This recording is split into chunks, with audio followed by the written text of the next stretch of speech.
What's going on YouTube? This is Blackbox here, and today we're gonna be working on the machine called Crocodile. And sorry I couldn't upload yesterday, I was a little bit busy.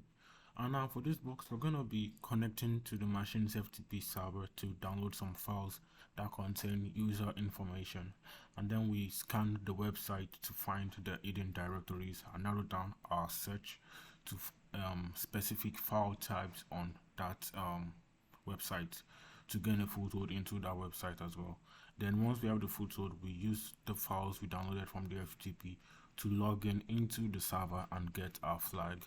So I've already made the honor of starting up the machine, and the first question is, what NMAP scanning switch employs the use of default script during a scan? And this is going to be the -SC switch.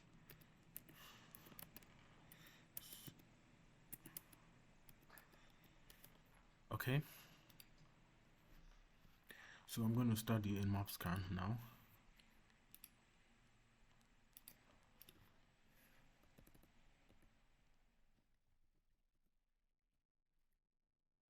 C, and then the IP address. I'm also going to put -VV for verbose output, so we have more detailed output.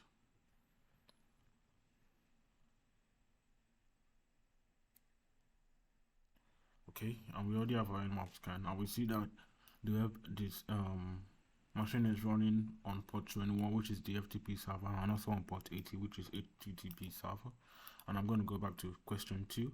It says, what service version is found to be running on port 21? And it's going to be the FTP server. And we don't have the version tab here, so we're just going to have to read more on it. And we see FTP anonymous FTP login allowed, and so NMAP has already executed anonymous login into the service, and it has also helped us listed out the content that is in that FTP server. And we're looking for this version, so this is going to be the version over here, which is PSFPD version. Paste. Okay, and now it says what FTP code is returned to us for the anonymous FTP login allowed message. Okay, and I go back to it.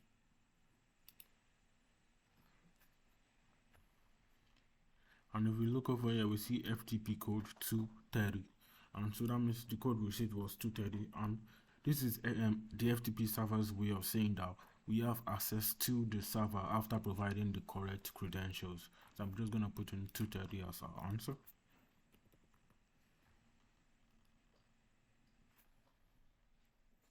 Okay, now moving on to task 4, it says, what command can we use to download the files we find on the FTP server?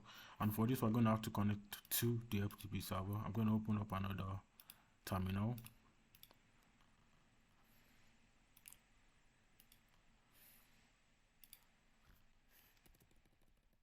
So FTP and the IP address. Oh, sorry.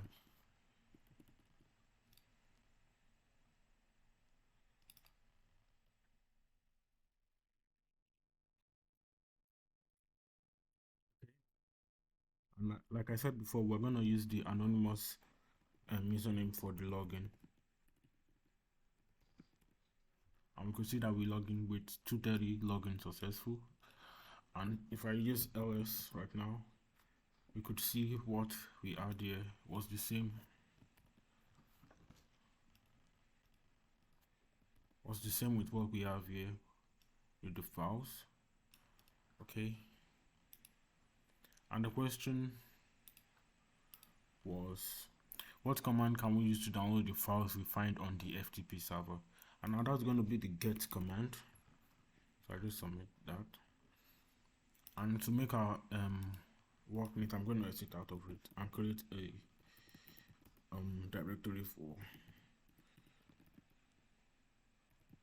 I'm going to be creating a directory for this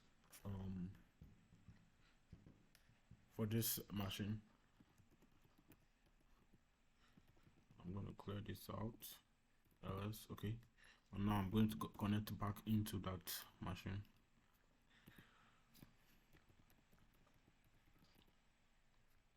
List.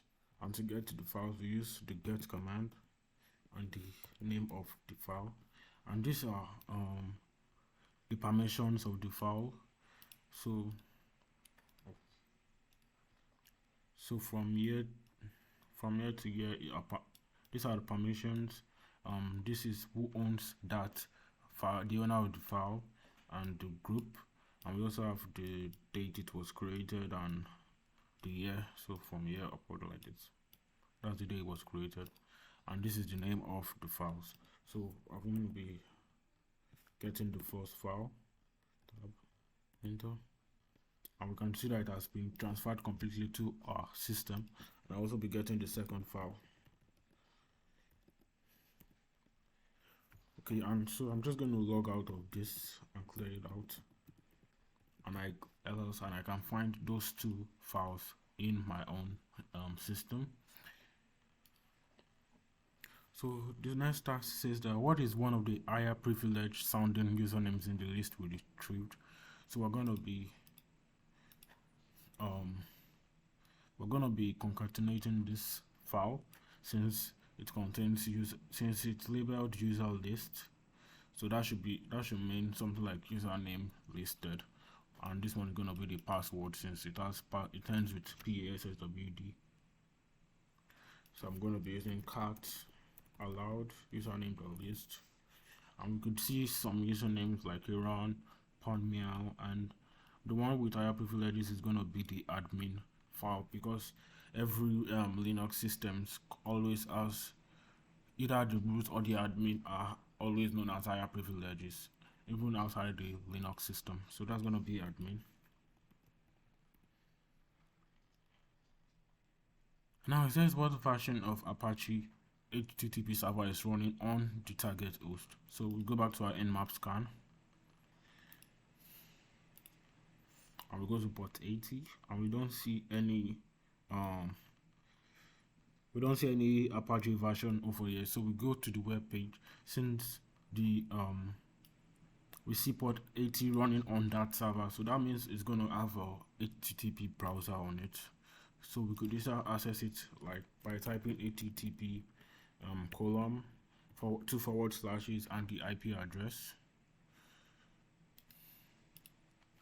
and press enter. Or you could also just paste in the IP with colon and port 80 and just press enter, and it should give us the web page as well. So they both work, and I'm just going to cancel one out.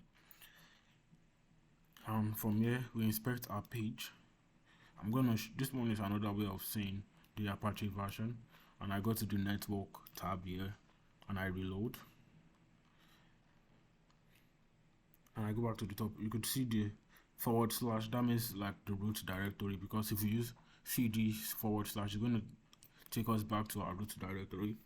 And if we move towards the header section here, which is this section where my mouse is hovering at, and we scroll down, we could see our server and the version, which is Apache 2.4.4.1. So I'm just going to put that in.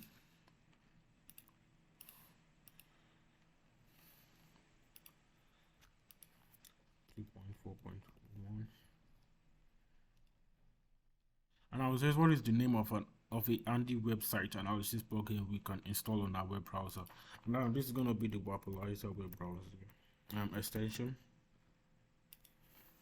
and I already have it installed. So if you just want to install it, you just search for Wapalizer extension. And if you're using Chrome or Firefox, I'm using Firefox, so I just use Firefox.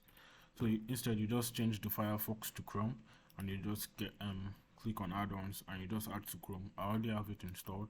So if I go back to the web page and I exit out of this, and I just click on the add-on over here, which is Wapalizer over here, I will see the Apache and the version by its side. So that's a much quicker way of viewing it as well. Okay, so back to our questions. It says, what switch can we use with GoBuster to specify we are looking for specific file types? And this is going to be the -X switch. So X. So we're going to perform a GoBuster scan right now.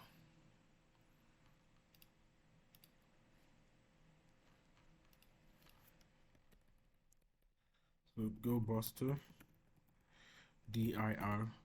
Now what the dir means is that we're scanning directories, and then we're going to specify the URL by using -u. And now we don't have the URL, we could use http :// and the IP, but we could also use just the IP. And then to specify the word list that we're going to use for enumerating this web page, we're going to use the -w switch, and then the path to our word list. So the path to my word list is going to be in the /user/share/dirb, and this can also be found in any Linux machine or Kali Linux as I'm using. Word list /common.txt. And now to specify the file type, we use the -x.php. Now the reason why I'm using .php is that from the tags now we could see php it ends with p, and one of the file extensions that end with p is phpa, so that's why I'm using php. And now we wait. So it's already giving us some files and directories in the system, and this one we can't access it. We can see a 403 error code, and this we can, and this we can. Okay, so it says, what file have we found that can provide us a foothold on the target? So if we go back here, the file that we found is going to be the login.php file.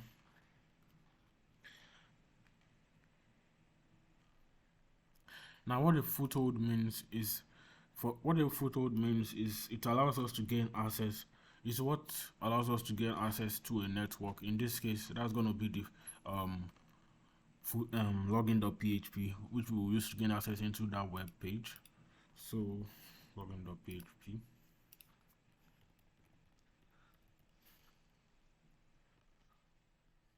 Now it says submit root flag. Now if you look at the results that GoBuster gave us, we can see the / and then the name of that extension. So instead we just go back to our web page, then put on the / and then the login.php, the same way GoBuster did it for us. I will click enter, and we could see that we have access to a login page. So if I go back to the page that we were before, we don't see any way for us to log in into that system. There's no way for us to log in into the system. So that's why GoBuster was helpful for us, since we found a way to gain access into the system. So I just click on login.php, and now from the FTP file that we had before, so let me just clear this out.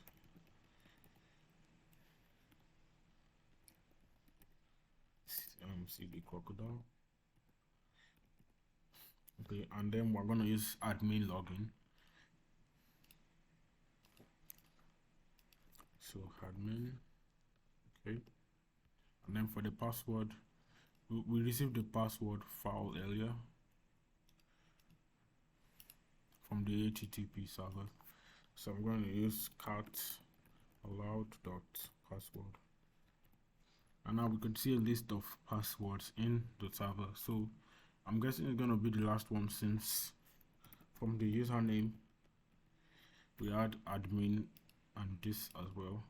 So that should be the password.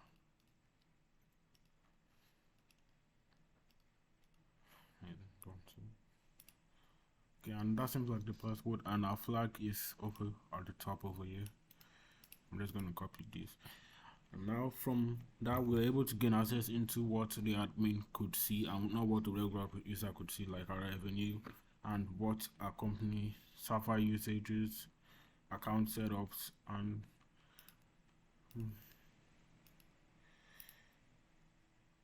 okay, and that will be all for today's video. Thank you guys for watching, and have a lovely day.